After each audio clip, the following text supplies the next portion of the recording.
Let's get going. Hopefully, he'll be able to find his way on. Okay, so man, first off, conflict is inevitable.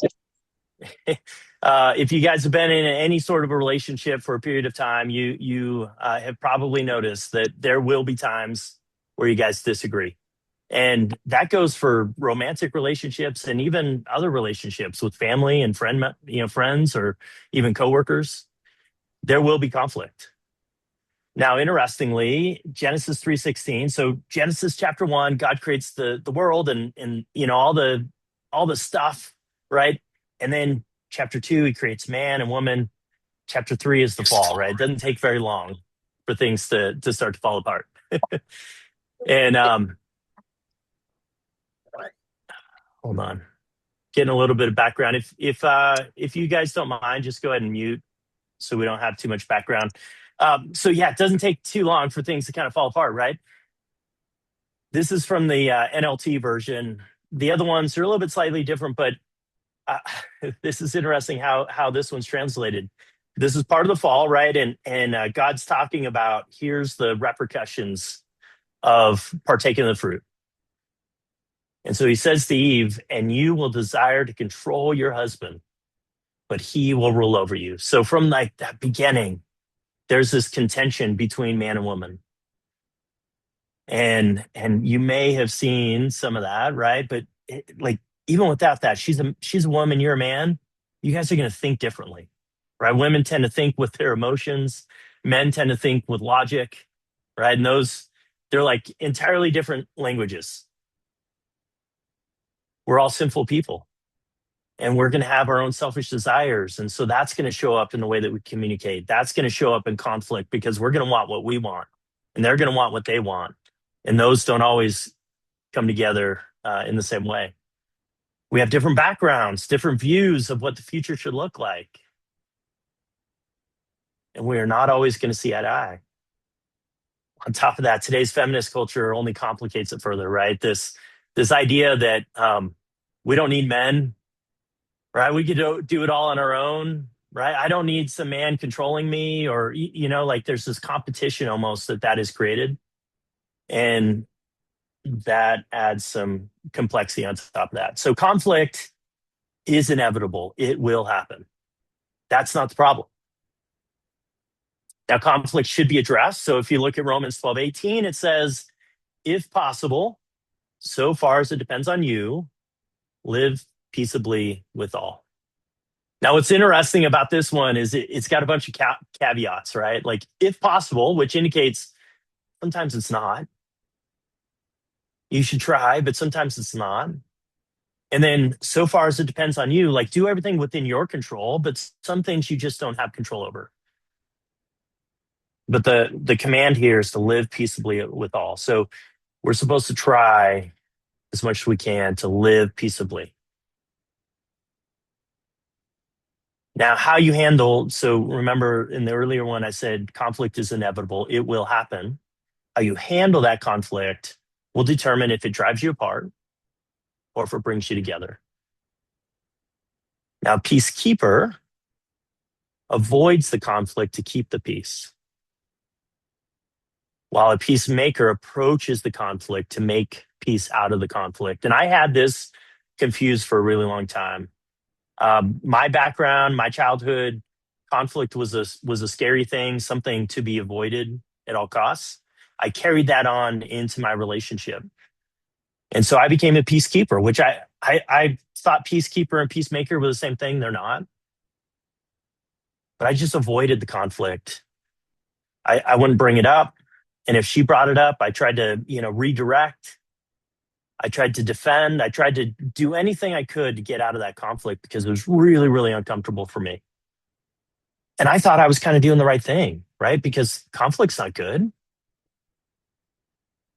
Well, a peacemaker doesn't avoid the conflict. They know that the conflict is the path forward. They know that we have to address the conflict. We have to work through the conflict, not just avoid the conflict, because when you avoid conflict, it doesn't just go away. It builds up and it builds up. Eventually turns into resentment. And that resentment is toxic to a relationship. That resentment creates this wall of ice between you guys. And so if we want to have a healthy relationship, if we want to make peace, we've got to approach the conflict. And then the last kind of concept that I want you to remember is that conflict is an opportunity. And when you start looking at conflict as an opportunity, it changes the way that you look at it. Instead of something that you need to avoid, you look at it as something that's a tool that can help build understanding, a tool that can help build respect, a tool that can help build emotional connection, emotional safety. Proverbs 27:17. You guys are probably familiar with this. Iron sharpens iron, and one man sharpens another. That iron striking iron, it will create sparks, right? But that's how we get sharper. And the same thing goes with us and our spouses. Is that conflict, that um, kind of bumping up against each other in that conflict, is an opportunity for us to become better versions of ourselves. So when handled well, conflict is an opportunity to build understanding and respect. And approaching conflict with curiosity and empathy helps you to see things that you didn't see before. That's one of the greatest things that I learned. My wife and I, we think very differently.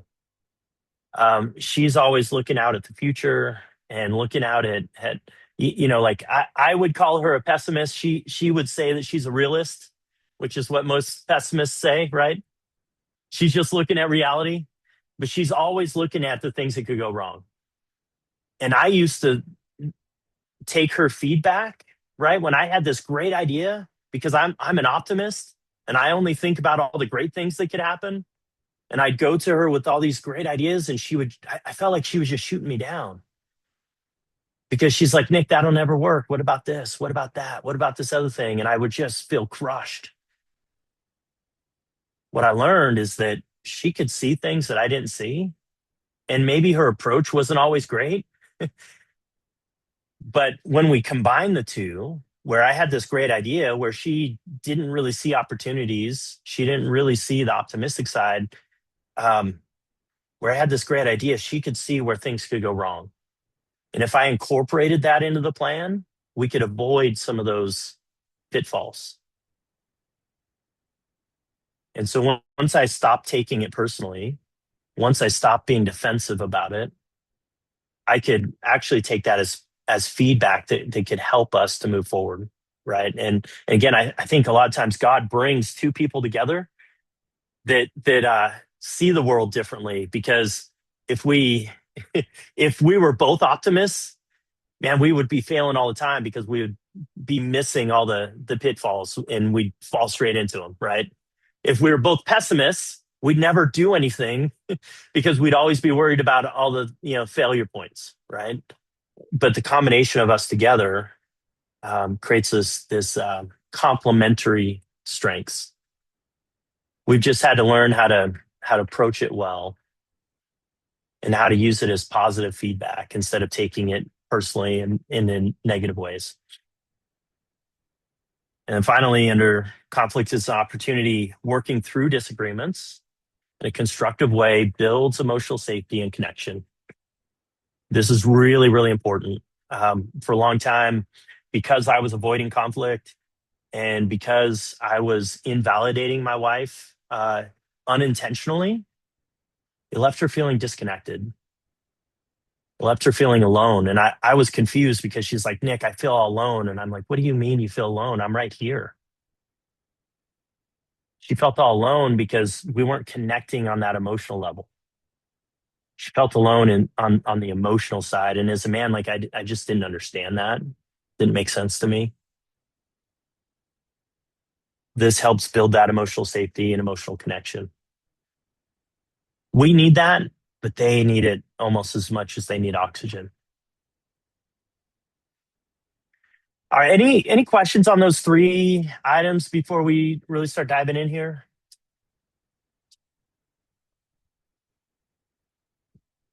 All right, guys. So why should we approach conflict? We kind of talked about this earlier.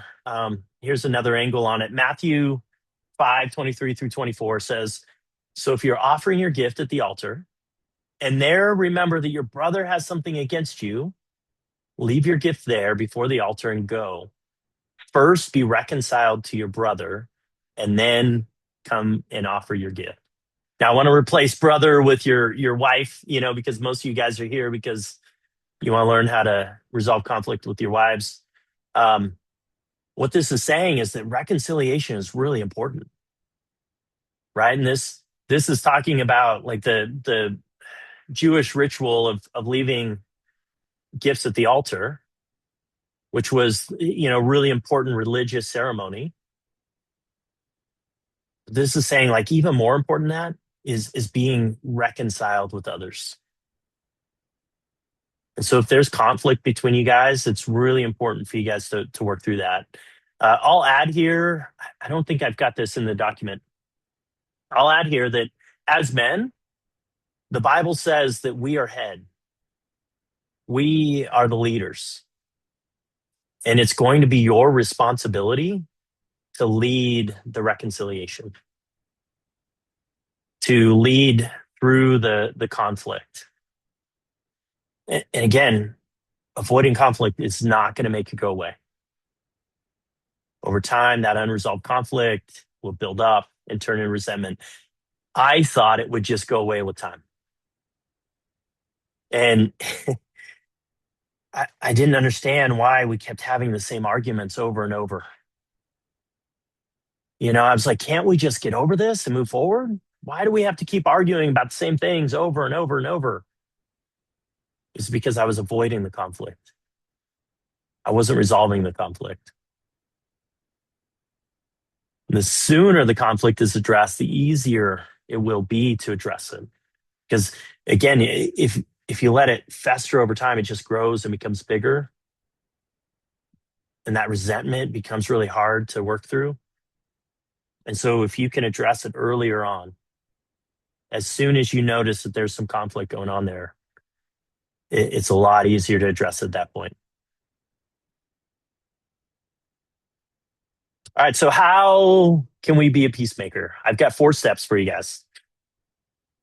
First off, we want to be slow to anger. We're going to dive into each one of these into detail. But the first step is to be slow to anger. Because if we're approaching the conflict with anger and a kind of intense emotional response, that's not going to create the emotional safety that you need. You might be able to get your way, but that's not the way that we're supposed to work through this. You leading this with anger is probably going to lead to her responding in one of 2 ways. Either she's going to escalate and push back, or she's just going to shut down. And so the first part is to be slow to anger. The next one is we need to approach the conflict, right? We kind of talked about that. Step 3 is to be quick to hear, slow to speak. And step 4 is to take ownership. And what I mean on take ownership is take ownership for how you've contributed to the situation, but also take ownership for the path forward. Because again, you guys are leaders and it's your responsibility to lead forward. So we're going to take ownership for that too. All right. So let's dive into step number 1, which was be slow to anger. Proverbs 15:19 says a hot-tempered man stirs up strife, but he who is slow to anger quiets contention.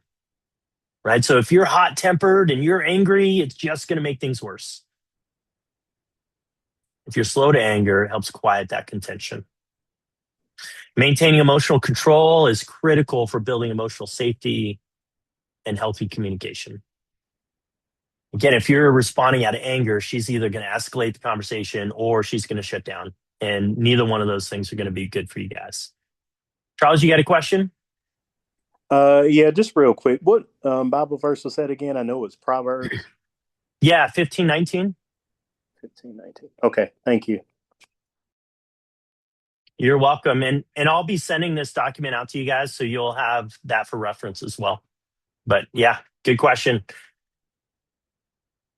If you want to make peace, remember we're called to be peacemakers, not peacekeepers. So if you want to make peace, you have to set your anger aside. And you have to respond with patience, gentleness, and kindness.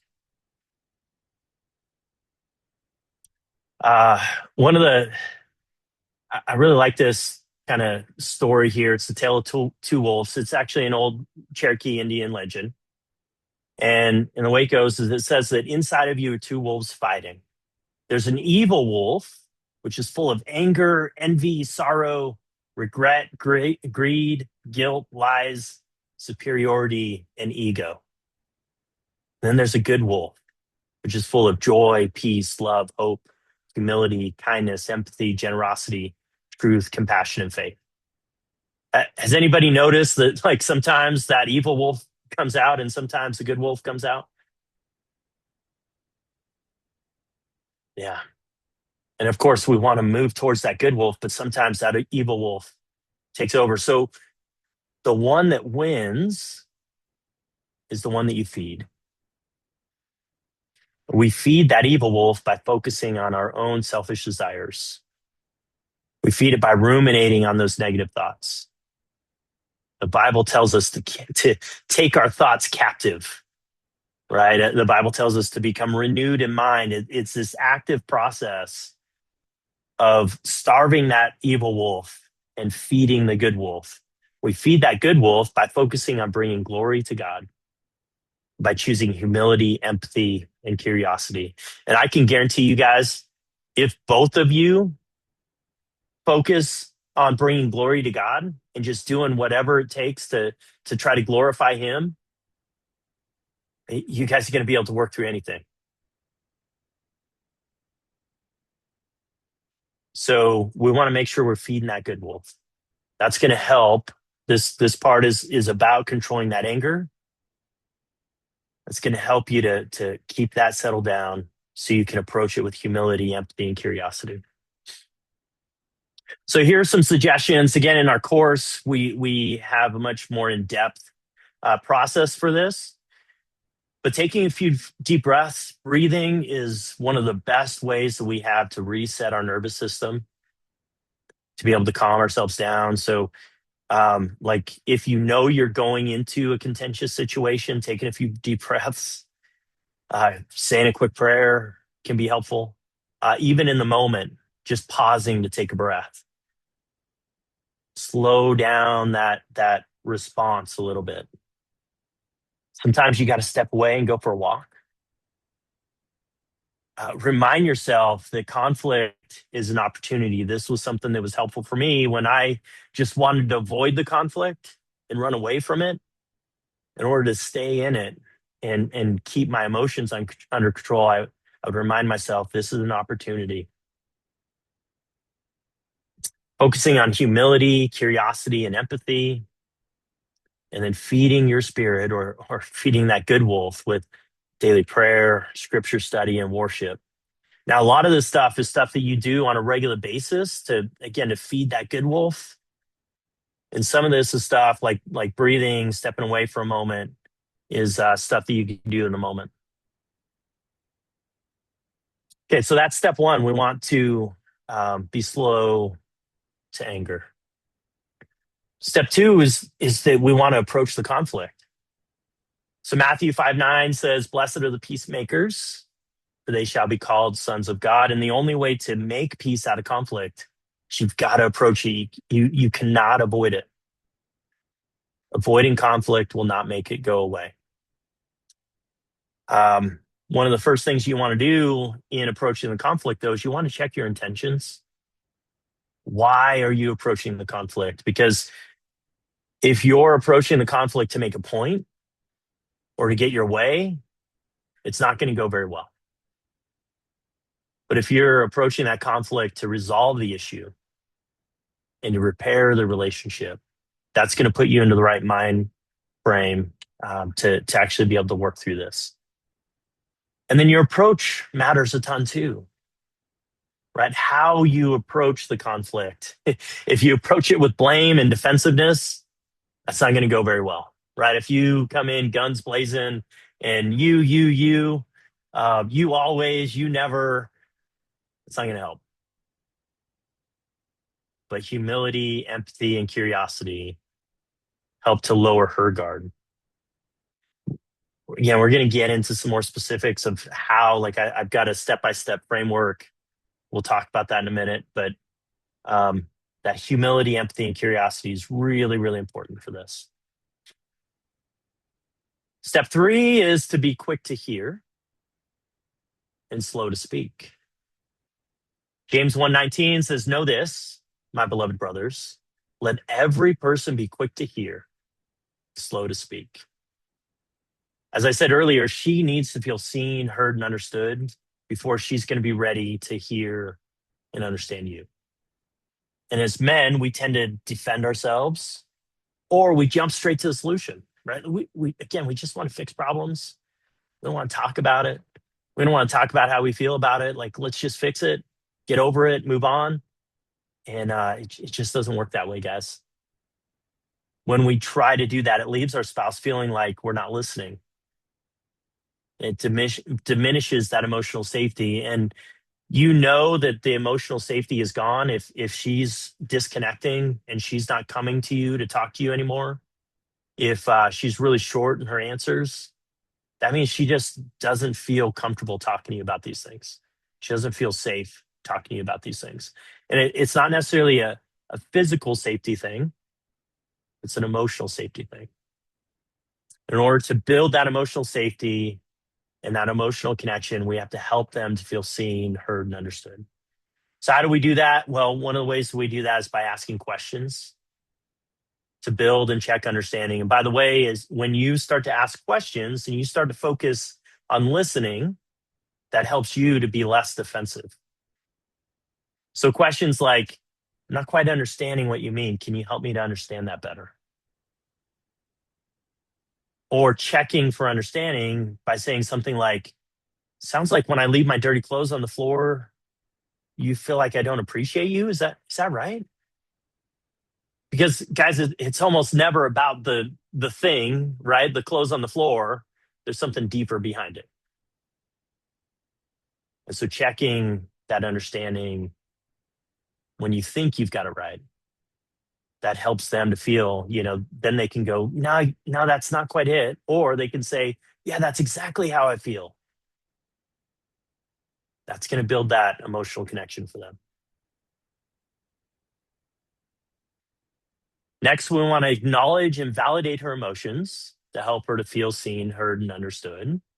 So saying things like, "See, this is really important to you," right? That's just acknowledging it. Um, and if any of you guys have raised kids or been around kids, uh, really, really typical when they're like 2, 3, 4 years old, they come up and they just want to get your attention. And they're like, "Dad, dad, dad, dad, dad," right? And you're like talking to somebody or you're watching it, whatever, like you're not paying attention to them. They just want to get your attention. They're tugging on your shirt. "Dad, dad." And the moment you look over and you're like, "Yeah, what's going on, bud?" And they say the thing, right? And usually it's something that doesn't really matter a whole lot. And all you got to do is acknowledge them and recognize them, see them, and then they go and run off, right? Acknowledging your wife does the same thing for her, right? She's got these emotions inside of her that are just screaming. And when you acknowledge, "Hey, I see this really important to you. Seems like you're pretty upset about this. See, you're getting pretty angry," right? Just recognizing it helps that emotion to feel acknowledged, helps settle it down. Saying things like, "That makes sense. I can understand why you'd feel that way." That helps validate, this is where I went wrong a lot of the times, totally unintentionally, right? So classic, you know, um, my wife would say, I don't feel good in my clothes. I don't like the way I feel, or I feel fat in these shorts, right? And man, I didn't want her to feel that way, and I didn't feel that way about her. So I would just say things like, "What are you talking about? You look great." That seems like a nice thing to say.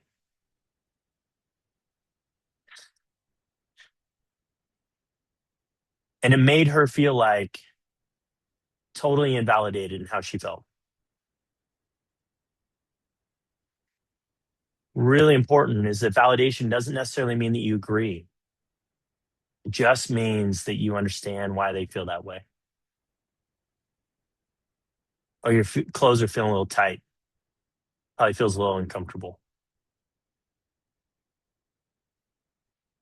You're not feeling very good in what you're wearing, right? Just sometimes just repeating what they said is providing that validation. Doesn't mean you have to agree again, right? You don't have to say, yeah, I feel the same way. Just, that makes sense. I understand why you feel that way. Step 4 is taking ownership. Again, I said as men, Hey it's Nick. our job. Yeah, yeah. Hey, Hey, I Adrian, didn't know what's I up, didn't know how man? to raise my hand. I didn't see raise hand on here or whatever. Yeah, But it's all good. so instead of saying what you just said back to them, because it may Yeah, or may not be what they want to hear, how should you or would you approach that situation? What should a man say to better yeah, validate her emotions yeah. in that Give situation? me give me an example of Like if she says, "Oh, I don't know if I like these shorts. They make my butt look big or my legs look fat," and then we yeah, say, "Oh no, they look good on you, babe." You know, right. what would you say? What should you say? Yeah, yeah. So something as simple as, oh, you're feeling uncomfortable in those shorts, right? Like it seems like kind of a non-answer, but just that just gives them that acknowledgement that you're listening and paying attention. And you're not saying that you disagree. You might, right? But you're validating that, oh, you don't feel comfortable in those. Gotcha. And a lot of times that's enough.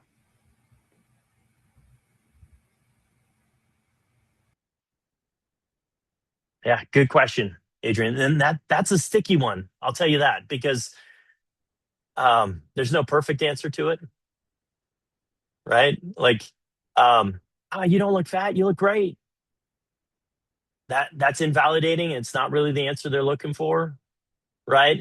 And telling them the other thing of, yeah, you're right, you do look pretty fat in that. That's not that's not the answer they're going to want either, right? Or maybe you ought to lay off the Big Macs. Um, not going to go very well, right? But just acknowledging how they feel. Oh, you're feeling fat in that. Yeah, you know what? My pants are getting a little tight on me too. I can understand how you feel. I didn't feel very good.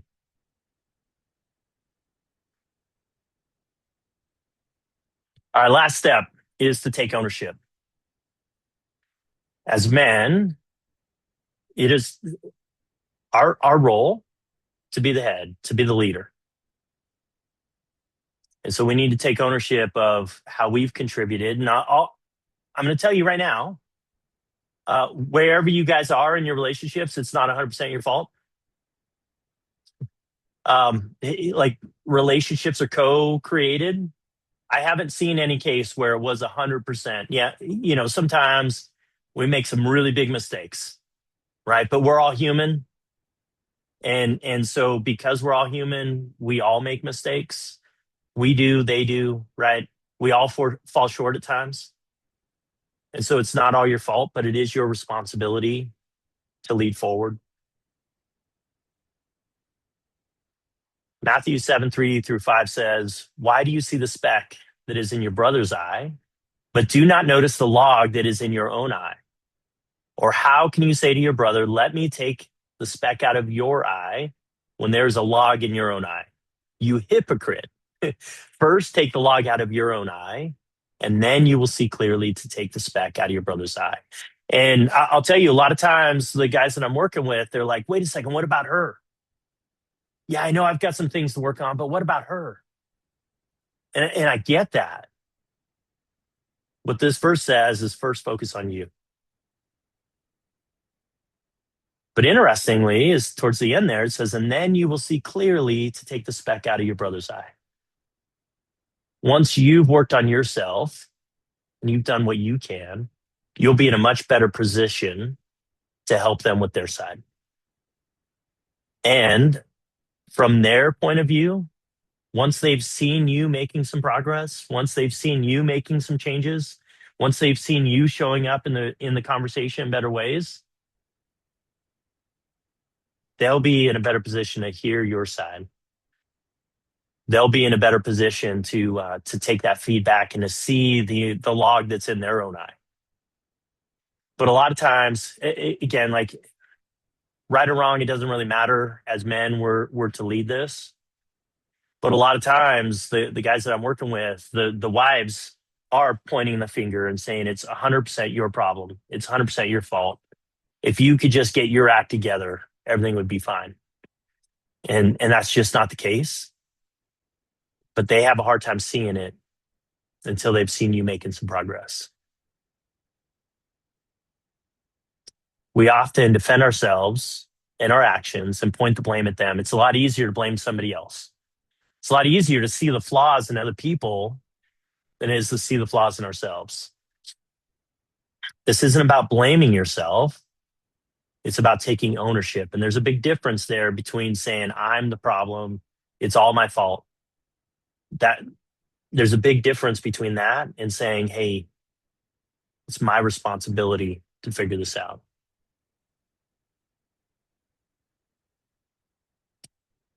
So you got to ask yourself, in what ways have you contributed to the conflict through your action or inaction? Right? This is part of taking ownership and saying, hey, what have I done? And saying things like, you're right. I do leave my dirty clothes on the floor a lot. That's one of the best ways to shut down an argument is by agreeing with them. It's not an argument if you agree. Right? If they come at you and they're like, why do you always leave your clothes on the floor?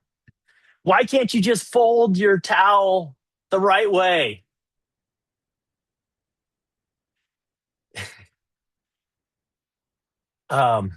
Just agreeing. Yeah, you're right. It's hard to argue with that. And then the next part is, how can you own the solution? Right? So owning your contribution. How have I contributed to this? And then owning the solution. How are we going to move forward? That's what leaders do, right? Leaders figure out a path forward. So saying things like, I don't want you to think that I don't appreciate you. Here's what I'd like to try. I'm going to put a note on the bathroom door to remind me to put my dirty clothes away. And once I build that habit, I shouldn't need that note anymore, right? So like, I don't want you to think that I don't appreciate you. We're not jumping straight to the solution. We're talking about, okay, I see this as a deeper issue. It's not just about the clothes on the floor, right? It's not just like, fine, I'll pick them up. Could you quit nagging? We could talk a lot about the nagging wife and what the Bible has to say about that. But man, I don't want you to think I don't appreciate you. Here's a solution. What do you think about this idea? Right? All right, we're going to put it all together. So here's the scenario. We've been talking about this. Your wife stomps across the room and gives you a look that could kill. You ever seen that? Goes in the bedroom, slams the door. So as a peacekeeper, you might just say, oh boy, okay, I'm walking away. I'm going to go to the garage, work on a project. I'm going to go see if my buddies are available. Maybe we're going to go fishing, right? I'm getting out of here. That's what a peacekeeper would do. But a peacemaker knows that they need to approach the conflict, knows that they need to make peace out of the conflict. So first step is we got to be slow to anger. Take a few deep breaths. Say a quick prayer. Hey, God, I don't know what's going on here, but she seems pretty mad. Help me to work through this with her. Help me to approach this with the right frame of mind, to have empathy, curiosity, humility. Then we got to approach the conflict. Step 2. Remind yourself that this is an opportunity to build some understanding and connection. Okay, we've got some conflict. Guess what? Conflict can either drive us apart or bring us together. Well, I want to use the conflict to bring us together. I'm going to walk calmly into that room and say, hey, I'm not sure what's going on here, but it seems like you're upset about something, right? Not what is your problem? Um, hey, what's going on? Right? Like curiosity. I don't know what's going on, but let me just understand what's going on here. Right? That's acknowledging her. And she might respond with something like, I can't believe you. Right? And you're like, in your mind going, what the heck is going on here? I have no clue. What is the problem? Step three, be quick to hear, slow to speak. Use humility, empathy, curiosity to build that understanding and emotional connection, right? So, what's going on? How many times do I need to ask you to put your dirty clothes in the hamper, right? What is it with the dirty clothes, right?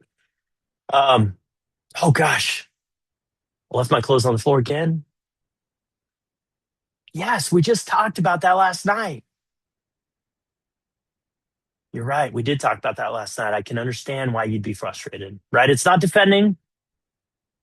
It's not, why is this such a big deal? Come on, woman, just get over it.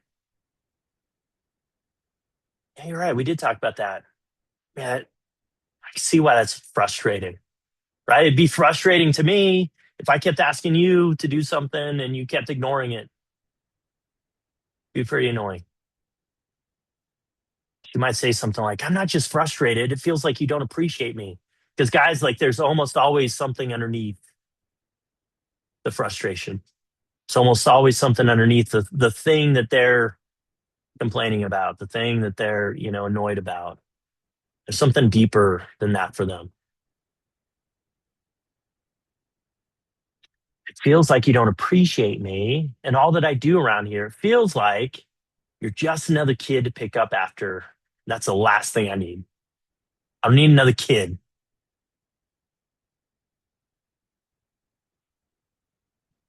So here's where, again, you acknowledge and validate. Sounds like this goes a lot deeper than just clothes on the floor. Not only is it more work for you, sounds like it leaves you feeling unappreciated. Is that right? Right? You're checking for understanding. Yes. Right. This is her going, you finally got it. Yes. Then we want to take ownership. Ownership for how you contributed and ownership for the path forward, right? I never realized that it went this deep for you. Figured it was just annoyance. The last thing I want is for you to feel disrespected. I think I've got an idea. Do you mind if I share that? Right? Maybe she's not ready for the idea yet, but just throwing it out there, hey, I think I've got an idea to solve this problem because that's what we do as men. First, you've got to acknowledge. First, you've got to help them to feel seen and heard and understood. She feels that way because you've acknowledged it. Hey, I see this goes deep.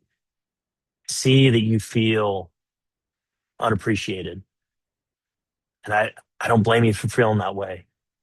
It makes sense why you feel that way, right? That's giving her that oxygen so she can be ready for you to talk about how you're going to fix it. All right, what is it? Right? Well, for a little while, I think I'm going to put a sticky note on the back of the bathroom door. So when I walk out, I'll have a reminder to put my clothes up. I'll do my best, but sometimes I might forget. So if you notice, I'd appreciate it if you could remind me by simply saying, did you forget something? Right? This is giving her permission to remind you. It's also helping you to not be defensive when she does the thing that you asked her to do. What do you think about that? Right? So you're opening it up to her. She might have some other feedback. Actually, what if we did this? Actually, what if we did that? Or yeah, it sounds like a good idea, but I don't believe you're going to follow through. Like I've asked you 17 times in the last week, right? You always say that you're going to do it, but you never do. Now, this is the point where a lot of guys get defensive, right? Come on, I'm trying. Can't you see I'm trying? Take ownership. It's not an argument, right? If you say, you're right? This is where that humility comes in. You're right. I haven't followed through in the past. And I don't blame you for having a hard time trusting me. This is something I'm working on, and I'm going to show you with my actions. That's what they need to see. They need to see your actions. That's going to prove it to them. All right, guys, questions?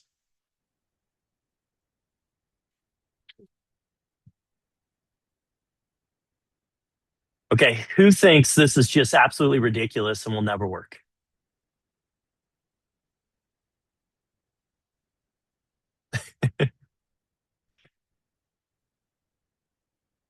All right. Chris, I see that smile, and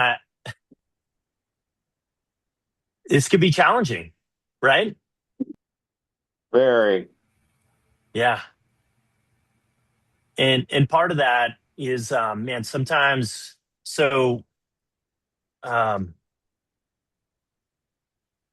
there's a really good book called Man's Search for Meaning by Viktor Frankl. He was um, in a Jewish concentration camp during World War II, and he survived. And one of the things that he said was, they could take everything away from me, right? Because they took all their belongings, they broke the families up, they even shaved the hair off their bodies.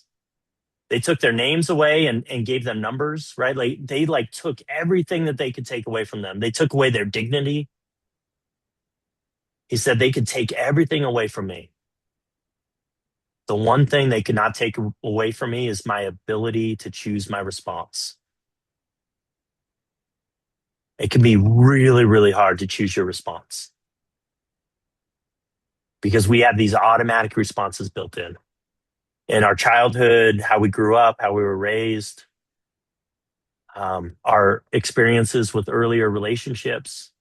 We develop these ways to respond as ways to protect ourselves. And those responses become automatic. And they can be really, really challenging to overcome. And what Viktor Frankl said is that there's a gap between stimulus and response. Right? Stimulus being her giving you that evil eye and slamming the door. That could send you into a rage, going, "What is wrong with you, woman?" Right? But between stimulus and response is a gap. And in that gap lies your power and your freedom. That's the space where you get to choose how you're going to respond. And over time, you can widen that gap. With practice, you can widen that gap. And you can choose a new response.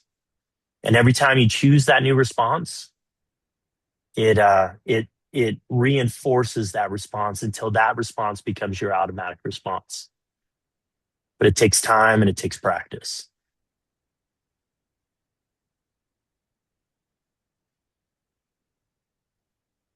All right.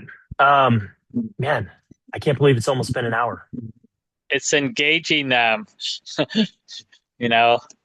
getting them to talk. I guess that's Yeah. the fear that I have.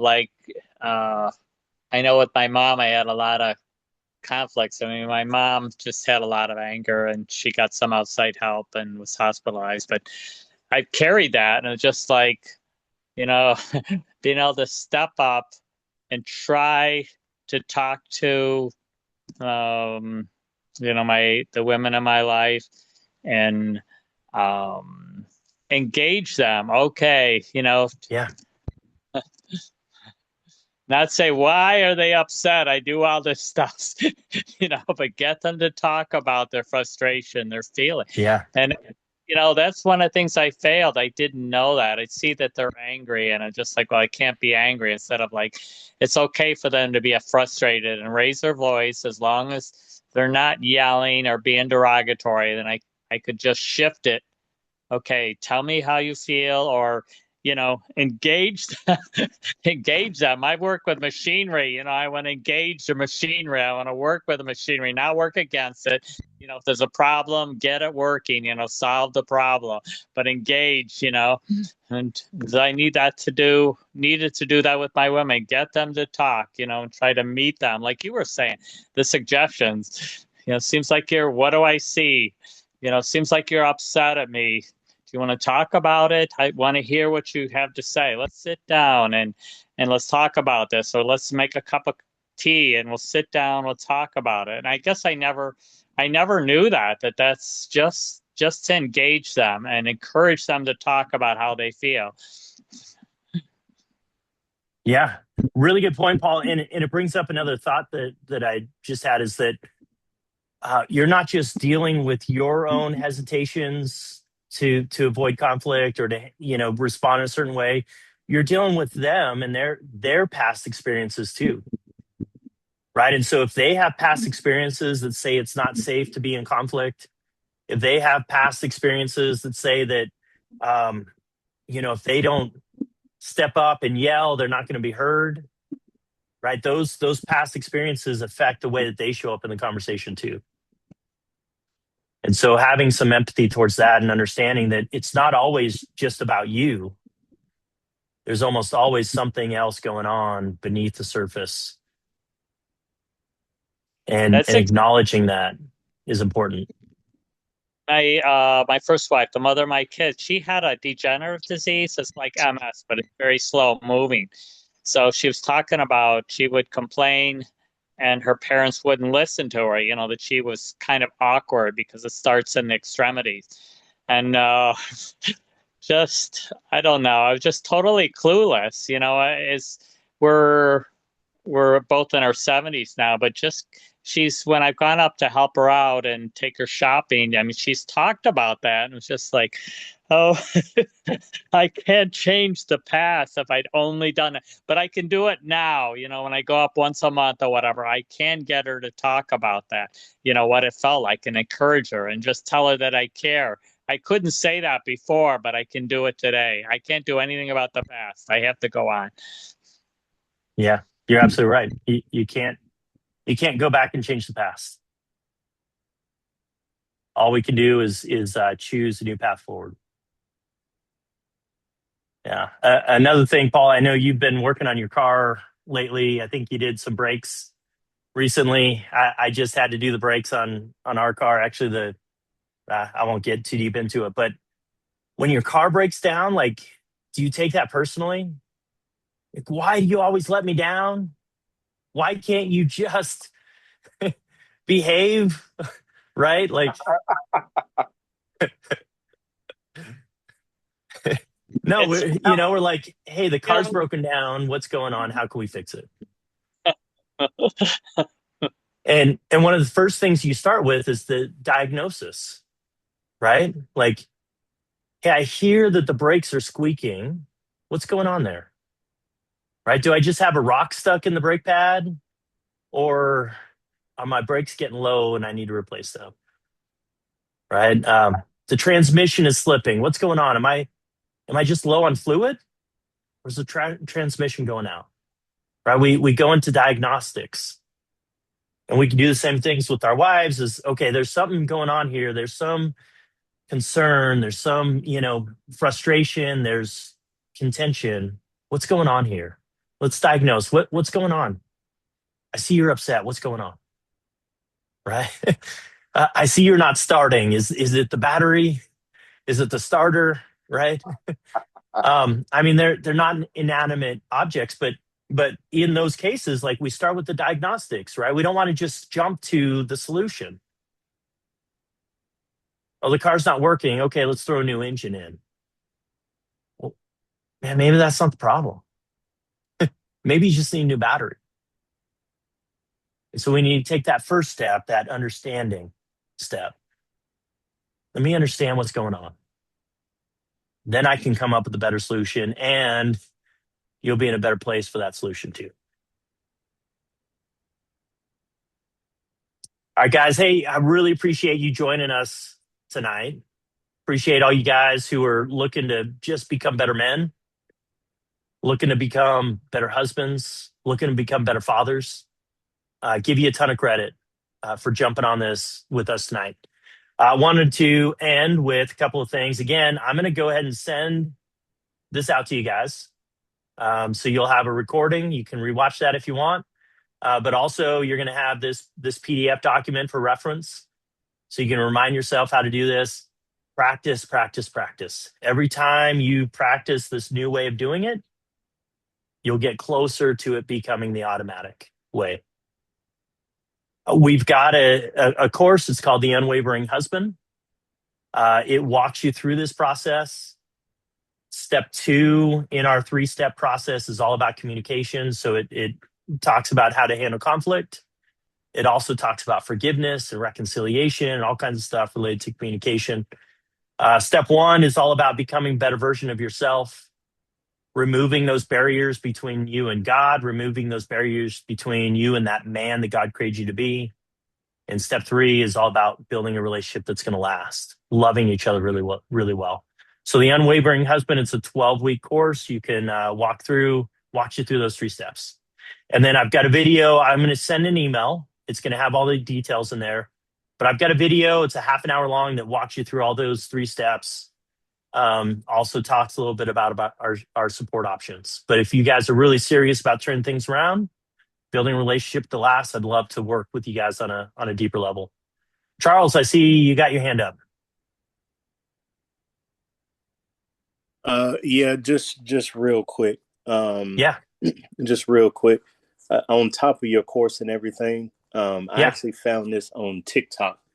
But it's a book called Yes. Husband After God. Yep. It's a 30-day book. It's really good. Like you said, if you're looking to really turn your life around, be a better man, be a better husband, be a better individual, better believer. If that's your Yep. thing, this is a great book. Yep. Something I've been reading the last 20 or so days. So That's awesome. And it's cheap. It's an investment. Yep. Yeah, I really appreciate you sharing that, Charles. There's a lot of good resources like that out there. We live in a time, like when I was younger in my 20s, I didn't have access to a lot of these things.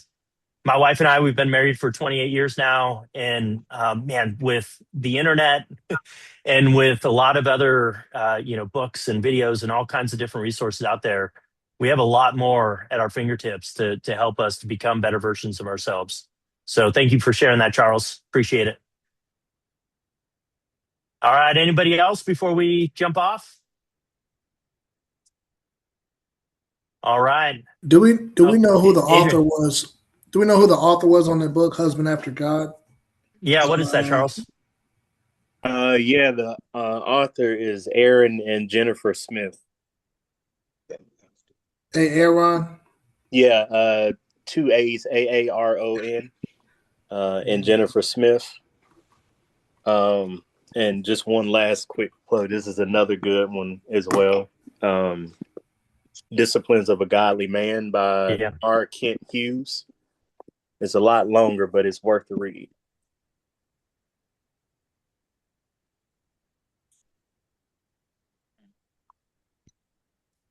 Cool. I'll go ahead and include that in my email that I send out.